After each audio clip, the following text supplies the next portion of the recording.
ఇచ్చుకోవడం ఏమీ ఉండదు. వాడు చాలా ఐశ్వర్యవంతుడిగా ఉంటాడు. ఒక్కొక్కడు చాలా పవిత్రమైన జీవనంతో ఉండి దరిద్రుడిగా ఉంటాడు.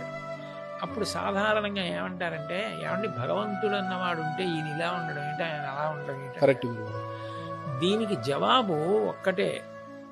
సనాతన ధర్మంలో ప్రాణప్రదమైన సిద్ధాంతం ఏమిటంటే కర్మ సిద్ధాంతం. గత జన్మలలో మీరు చేసిన పాపపుణ్యాలు ఏ ఉన్నాయో వాటిని మీరు ఈ జన్మలో అనుభవించాలి అని. ఆయన గత జన్మలలో పుణ్యం చేశాడు, దాని ఫలితం ఇప్పుడు ఐశ్వర్యం అనుభవిస్తున్నాడు.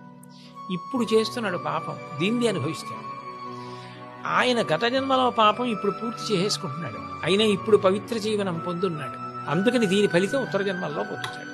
అప్పుడు ఆయనకి హెచ్చరిక, ఈయనకి భుజం మీద చెయ్యి పెట్టి అభినందించి అదే పవిత్ర మార్గంలో వెళ్ళడానికి తోడ్పాటు.